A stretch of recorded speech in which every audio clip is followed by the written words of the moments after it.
Chopstick দিয়ে খাওয়ার মুখ অবধি নিয়ে গিয়ে একেবারে খুশিতে হুড়ুমতাল নাচ দিচ্ছিলাম। এই উইকেন্ডে চলে গেছিলাম হায়দ্রাবাদের একটা পুরনো টিপিক্যাল এশিয়ান রেস্টুরেন্টে, যেটার নাম ছিল সেভেন সিস্টার্স। আমার স্কুলের একজন বান্ধবীর রেকমেন্ডেশনে গেছিলাম, আর সত্যি এই প্লেসটা ছিল রেকমেন্ড করার মতো।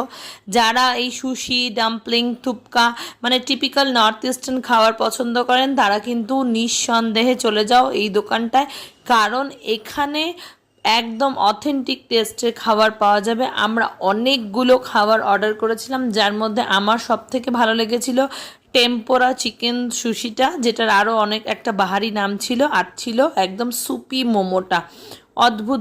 সেই সঙ্গে পাল্লা দিয়ে লড়াই করছিল পোক ফ্রাইডটা, কি দুর্দান্তই খেতে। যারা পোক খাও না তাদেরকেও বলি, যদি ইচ্ছা থাকে ট্রাই করা তাহলে কিন্তু এইখানে গিয়ে একদম ট্রাই করো। আর বিশেষ করে এই পিপার ফ্রাইড পোকটা সিজনড অনিয়ন দিয়ে আর এই লেটুস বাঁধাকপি দিয়ে আমার কিন্তু বেশ ভালোই লাগছিল।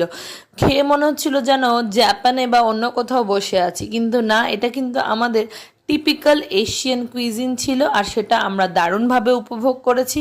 আর সেই সঙ্গে খেয়েছিলাম হচ্ছে নাগা কুইজিন থেকে। এখানে দু ধরনের ভ্যারাইটি অফ ফুড পাওয়া যায়, একটা হলো এশিয়ান আর একটা হলো নাগা। আপনারা গেলেই দেখবেন দুটো মেনু কার্ড আপনাদেরকে দেওয়া হচ্ছে, আর ওই দুটো মেনু কার্ড থেকে আপনাকে চুজ করে নিতে হবে আপনি কী কী খাবেন। কোকো ভীষণ এনজয় করেছি, কোকোর জন্য নেওয়া হয়েছিল একটা বাটার গার্লিক রাইস, আর সেই সঙ্গে লাস্টে নিয়েছিলাম এই ঝাল ঝাল চিলি পোকটা। অদ্ভুত ভালো ছিল খেতে, কিন্তু বলতে হবে যে ভীষণ ঝাল।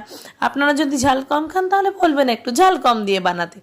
তার সঙ্গে মকটেলস নিয়ে নিয়েছিলাম, পিনাকোলাডা অ্যান্ড গো গ্রিন। গো গ্রিনটা ছিল ওই ভার্জিন মোহিতোর একটা ওয়েটের ভার্সন। টেন্ডার কোকোনাট ফ্লেভারের পিনাকোলাডাটা খেয়ে আমার একদম মন চলে গেছিলো ওটার ওপরে, একদম দিল জিত নিয়ে। এই যে সেই সুন্দরী পিনাকোলাডা আমার বড্ড ভালো লেগেছিল। আর সেই সঙ্গে গরম গরম থুপ্পা অর্ডার করেছিলাম, চিকেন থুপ্পা। আপনারা যদি অথেন্টিক পুরোনো দিনের যদি এশিয়ান কুইজিন পছন্দ করেন তাহলে এইটা একদম আপনার গো টু ফুড আইটেম বলতে হবে।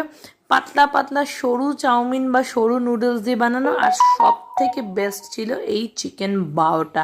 মানে যদি আপনাদের সঙ্গে বাচ্চা থাকে বা বাচ্চা নিয়ে যান তাহলে কিন্তু ওরা এই সফট বাওটা খেয়ে ভীষণ এনজয় করবে। আমরা সবাই খুব ভালো খেয়েছিলাম। আর বলে রাখি, এটা বানানোর জন্য কিন্তু ওদের একজন স্পেশাল শেফ আছেন, তিনি এসে আমাদের জন্য এটা বানিয়ে দিয়েছেন। খাওয়ার ফাঁকে ফাজলামি তো আছেই। আমি